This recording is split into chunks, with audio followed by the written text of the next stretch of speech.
ఇక డీటెయిల్స్ లోకి వెళ్తే కాకినాడ నగరంలో అనుమతి లేని ఫ్లెక్సీలను తక్షణమే తొలగించాలని కాకినాడ నగరపాలక సంస్థ కమిషనర్ భావన అధికారులను ఆదేశించారు.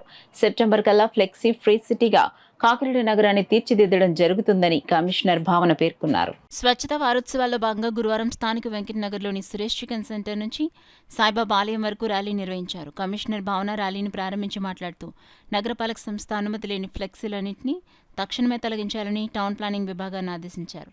అనుమతి లేని ఫ్లెక్సీలు, బ్యానర్లు, హోల్డింగ్లను తొలగించేందుకు స్పెషల్ డ్రైవ్ చేపట్టాలని కోరారు. అనుమతి లేని ఫ్లెక్సీలను తొలగించడం ద్వారా సెప్టెంబర్ నాటికల్లా కాకినాడకు ఫ్లెక్సీ ఫ్రీ సిటీగా తీర్చిదిద్దేందుకు అధికారులు చర్యలు తీసుకోవాలన్నారు.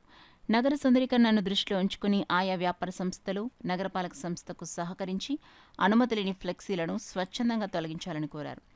అలా తొలగించని పక్షంలో నగరపాలక సంస్థ తరపున తొలగించి వాటిని ఏర్పాటు చేసిన సంస్థలపై తగిన చర్య తీసుకుంటామని చెప్పారు.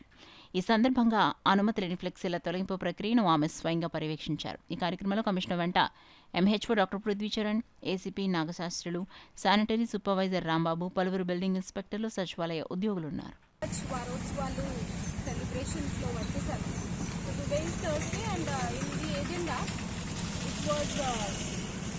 told to clear flexis, unauthorized flexis which are not authorized, any advertisement which is not authorized by KMC. So we have chosen this 1 kilometer stretch and that we are removing, and we are going on a drive now for next 4 to 5 weeks.